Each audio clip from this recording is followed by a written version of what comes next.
couple weeks ago, we were fortunate to have on former and retired Brigadier General Xenakis, Dr. Xenakis, and spoke with us, and it was just extraordinarily informative on his perspective and his history. We have the honor of having Dr. Xenakis with us again this morning, and we want to welcome him to the show. Good morning, Dr. Stephen. How are you? Great. Good to be here. Thank you. Glad you could be with us this morning, this Monday, November 4th morning, day before election. So I know that last time that we had you on, we talked a lot about your background and work that you've done during your time in the military and post-military, and particularly in the space of mental health for our youth and mental health for veterans, and just in general, the importance of that in our society. But I also recognize that you've got quite an experience and background when it comes to what's a good leader. Last week we had an author on who talked about what makes a good president. But I wanted to kind of dive right in and have a conversation around your experiences as a leader and what you see right now with regard to leadership. And we can say top of the ticket. We know what we're talking about in terms of the White House and this current race. What are some of your observations right now? Well, my observations are that this is an extremely important election when it comes to the future of our country. And I think that as I was listening right before this segment, it's really important that we get out the vote. And the people that understand that they've got this privilege, right and privilege to vote, and shape the country in the way that we all subscribe to, or the values that we have, and what's also not only good for them, but good for everyone else in the country. So this is a really important time. And my thoughts, as I've seen in the military and I've watched this for many years, is we also are at a time when there's so much changing. We've got in the international world a very volatile environment. There's some very complex and tough issues when it comes here at home, comes to education and employment and health and what goes on. So these are tough problems. There are no easy solutions for these problems. And you can't just look back and say, oh, I've got a playbook and I know what I'm going to do, and here's the drop-down menu of how I'm going to solve it. You know, that's just not going to happen. That's a great visual, the drop-down menu. Let me pick this today. Right, let me pick this. So, and this is what, and I've got some slogans, right? You know, here it is. You know, these 3 words, bumper sticker, this is going to fix things. That's not going to happen. Doc, you're killing me, but that is such a great visual. I mean, it really is a drop-down menu. Oh, I'll select this one as my approach today. So let's talk about that from the standpoint of vision. I've always believed, and you speak to this, the importance of a leader, a good leader, and if not a great leader, having vision. Absolutely.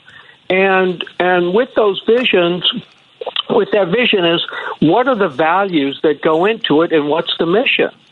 And the mission here is to unite this country.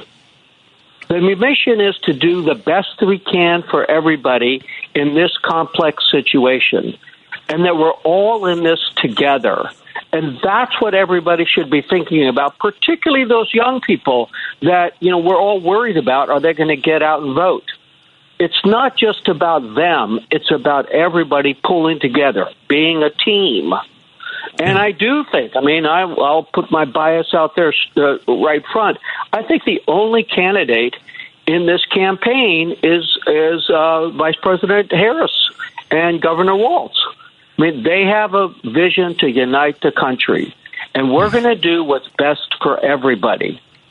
And that's what we need.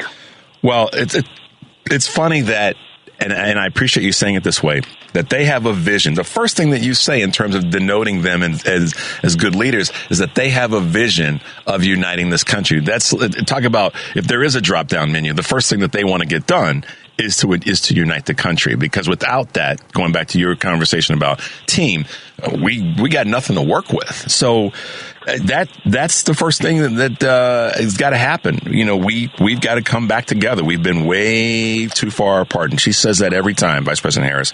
We have far more in common than we have that's not in common, and I've always believed that's the starting point. What's our starting point in terms of coming together, get a project done, and accomplish a mission? Talk about mission for a point. In your experience, why defining the mission is so important? Well, because then that means that you can speak to all these different people, and they've got their all the various groups, and there are some very serious divisions in this country, and there is a lot of tension. But what we want to do is appeal to everyone, understand what their particular interests are, why they need to be helped, what they're looking for to do, but what that means in terms of a shared set of goals and where the country's going to. For example, being as a physician, how do we make sure that everyone is as healthy as they can be? I mean, not just treating their illnesses, but they're healthy. They feel productive. They feel that what they're doing is rewarding. How do we do that? And when you've got such diversity, I mean, we've got over 330 million people in this country living in this vast space. That's not an easy thing, but you got to listen. You've got to respect what people do. You have to understand that their interests are legitimate. And then you say, okay, as we factor that in to what is a common goal, that everyone's healthy. The second one is, when it comes to the making sure that we keep this democracy going, is education. People have to get educated.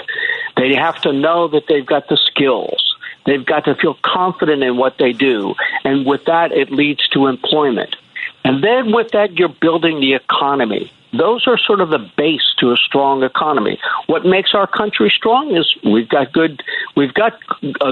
a very vigorous base in our industry, and we've got a very vigorous financial base, and it's solid.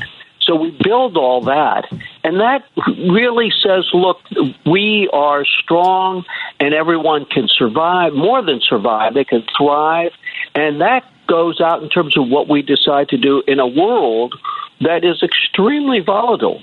Where we've got these wars all around the globe, and we have to decide what can we do best to bring peace to the world. I mean, that is really important. When you've got a world and a globe where you've got so many nuclear powers, and hundreds of millions of people can really die, and there can be disasters, you have to really think, how do we bring peace across the globe? So that goes into the vision. Yeah. I got to ask you this question. So why do you think there are so many people, seemingly, that are drawn to this sort of dictatorial type of, I don't know if you want to call it leadership, but for lack of better words, we'll use that. Why, Doc, do you think people are drawn to that? Because he's acting as a cult leader. He knows where he's got great instincts for this, frankly, frightening instincts. He knows where people's fears are. Mm-hmm. He knows what unsettles them. He knows how distressed they feel. And people, when they're in that situation, anybody who gets into that situation and feels like everyone's against them, that they can't protect themselves, they can't do what they feel that they need to do, really gets swept up by a fellow who says, hey, look, I've got all the solutions. Here it is. Let me fix it for you. That's what cult leaders do. And it's very powerful. So would it be fair to say that inside of that you described, that people are maybe lacking, is some lacking in health, if not in mental health? Absolutely. I mean, they are not healthy. I mean, look, we've just been through an opioid crisis. We still have an opioid crisis. Look what's happening with substance abuse in this country. Look what's happening after COVID. Look at the kinds of things that day to day these people are struggling in order to just get up and do what they need to do and feel what's important to them. Absolutely. How many people over the years would you say, and I know can't be an exact number, but how many people would you say over the years that you've either treated or consulted or worked with that have come to you and they were at one end of the spectrum of sadness and disappointment and lack of mental health, have transitioned and moved into a different direction or better direction? Well, I mean, I'd like to think that, I don't know. I mean, look, I've been doing this for over 50 years, and I'd like to think that what we did in the military healthcare, and since then, all of us working together is, thousands and thousands. But it takes time. It takes effort. It takes a sense of being able to say we're in this together, and we're going to have hope. And it's, by the way, it's about you and that you're going to have a better life. It's not easy, okay? Yeah. There really is nothing black and white about this. Yeah. And that's hard to do. I mean, I am not a politician, and I don't know how you get on the campaign trail and give people hope, but you've got to give them hope. One of the things that we had a chance to interview a gentleman who was a former member of the Oath Keepers, and he spoke to, because I asked the question, his name is Jason Van Tatenhoff. I asked the question, Jason, how do folks get to this point where they go into that part of the pool? And he said, Richard, my observation is that people want to belong to something. And Richard Chu has said for years, when you feel like you're part of a team or part of a group, you feel, and that group could be a gang in the city of Chicago or in Detroit or Philly or LA or anywhere or in Oklahoma, or it could be a group like the Oath Keepers and many others. So there's a part of my brain, Dr. Stephen, that says, I get that because of what you just said earlier about people feeling alone and feeling outside of something. And then they're, for lack of better words, they're an easy target. Is that reality, or am I way out in left field? No, I think you're right. And Jason was at a tabletop exercise we did at the University of Pennsylvania because we're afraid that with this election cycle, there's going to be repeat violence and problems. And that's what he said. I mean, that's what happens in cults. People feel alone. They feel isolated. They feel people don't understand them. They don't feel there's a hand out there that's going to reach out and touch them and help them when they're feeling so bad. And then all of a sudden this figure comes in and says, oh, I've got it for you. I've got this. You're now part of this group. We're all in this together. And by the way, it's because I know who the bad guys are. So let's get together and pick on some really bad guys. And let's get fired up to do that. It's also that part of it is firing people up who are so lonely and isolated. And the way this world is, with all the way that now that people get into social media and so forth, people can feel very isolated. They can get into echo chambers. They're really vulnerable. And we need to acknowledge that. So my wife and I were talking yesterday about Vice President Harris wins this election. And we, for lack of better words, we hold all the seats that need to be held in government to be able to move us forward collectively. I'll just use that as the phrase. She asked the question, what do you think is going to happen to MAGA and the MAGA mentality and all that? And I have to ask you this question. What do you think will happen with the folks after this election? And you mentioned violence going forward, but I'm curious where you sit in the space. Well, I mean, I'm very worried that throughout this whole election cycle that we are going to see violence and very chaotic situations, pop up in a number of communities. And if we do it right, the government does it right and is able to calm things down, keep the peace, contain the civil disturbances, not feed it in any way. Once this passes, we get past this. And we do have a president who's inaugurated, a President Harris, and we've got a Congress that is now she's able to work with and put those alliances. We let this pass and fade away, and then with luck, she communicates and talks to those segments of our society that do feel disenfranchised and say, look, here's what we can do for you. And maybe it'll finally dispel and fade away and go away. And we get past this. It'll take time, though. I mean, it'll take a lot of time and effort. Well, and that's kind of leads to my next question in terms of mental health, because at the end of the day, this ties directly to what you've been saying, and your body of work is a lot of this is mental unfitness or mental bad health in the mental space, and whatever words that guys like me can use. But so my question is this: do cities, municipalities, federal government, what's their role in helping to improve the mental health of our country? Well, they have, I think, the biggest role. All health is local. And right, because people live in those communities, they know what the values are. You can't, you have to respect the culture, the values of people in the various communities. And so I think what we can do most effectively is support and guide the communities so they start to realize it's a high priority. And I think that it also needs to be very positive. I would like to see what we do in mental health in a community approach think more about resilience, think more about strengths that people have, think more about the goals that we need and to help people set goals and achieve those goals and be part of a community. So let's do it in a real positive way. Let's set the climate. In the military, we have this idea that one of the most important aspects of good leadership is command climate. So how does that senior leader, make sure that people understand what the temperament is here, what we all believe in, what we all support.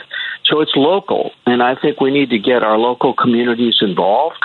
I think we need to support them. I think we need to empower them. But we need to make sure that they also understand that this is fundamental, absolutely fundamental to what is going to be the peace, security, health, welfare, strength of our country. It's interesting you said command climate. My brother-in-law is a retired Marine officer, and I remember him years ago talking about this, and it's just kind of like came back and smacked me like cold water, because I realized that the importance of people understanding the kind of the shared feelings and the perceptions and the environment that they're working in, no matter what the group is so critically important. But we've kind of gotten away from that being important to a community, not just the one that you live in, but one that you work in, which is kind of the one that you live in 8 hours a day. Is that true? I mean, I think it is, and I think there are a number of factors here. But what I sense, and is that we're at a time when it's like, okay, everybody's out for themselves. That's what's important, and everybody's got to get a piece of things. And our values, we can just think about what we believe in and what's important to us, and that's make sure that we're able to do what we feel we need to do. And with that, then we get separated from the community, and we get separated from shared kind of purposes and beliefs and so forth. And who knows? I mean, maybe that's why there's fewer young people attending church. Maybe, or going into the medical field from a doing what you do standpoint and practicing mental health. That those numbers have gone down in terms of enrollment in those programs and folks coming out of those school programs and going into graduate school and learning more about how we work, how this machine as the human body works. Yeah, absolutely. I mean, we don't see children playing together after school on the playgrounds. We don't see the kind of community things that my generation. I know that, maybe I'm 2 generations away from these folks, but we don't see that kind of thing. Yeah. And I think that we've got to get back to that. I'm sorry. No. I was going to say, would it be fair to say that one of the attractions we talk about messaging and mission and bringing folks together and uniting? It's not unfair to say or unrealistic to say that one of Vice President Harris's attractions, if you will, is that she is making it clear she wants to bring those parts of our community back together, the connectedness, not feeling alone. You're not out there by yourself. I think that that's been a very powerful part of her campaign. Oh, I think it's in her DNA. I mean, all her story of how she grew up, neighborhoods there in Oakland, her family, her sister, the school she attended. I mean, it's really, who she is. And I think she did terrific in picking Governor Walz. I mean, here's a fellow who also, has those same values. He's a coach. He's a teacher. He's grown up in this world. He knows how important that is. And that's touchy-feely, and people, say, well, I can't put my finger on how I believe that. But that's what she brings to this election. Mm-hmm. Yeah. It's really important. Take it away, and then you realize it's gone, and that's kind of the thing that's there. Is people don't, maybe to your point, they can't quite put their thumb on what it is, but when it's gone, you go, I know what I'm feeling or missing, and it's that connectedness. So, Dr. Stephen, it's amazing to talk to you. I greatly appreciate you coming in or being off this again this morning to talk about leadership, talk about vision, talk about mission. I'll say this one more. I always do this when I wrap up an interview with someone. Just let folks know how they can find you, because I really want to push people to the work that you're doing. Well, I mean, I'm on the executive board of the Center for Ethics and Rule of Law at the University of Pennsylvania. They can find me there. That's probably the easiest way to get in touch with me. And I do have on X or Twitter, and you can find me by my name there, and on Facebook. So that's the easiest way to get in touch with me. Well, guys, you can follow the spelling of his last name is X-E. N as in Nancy, A-K-I-S. Dr. Stephen. It's Stephen, S-T-E-P-H-E-N, Xenakis. Thank you so much for being with us here on Choose Views. We greatly appreciate your contribution and look forward to having you on again in the future. Absolutely. After the election, we'll probably reach out to you again and say, okay, now where are we? What do we have to do now? So thanks for being with us, Dr. Stephen. Glad to do it. Thanks for all you do as well. Absolutely. Have a great week. We'll talk soon. Bye now. All righty. Take care. Bye-bye. Bye-bye.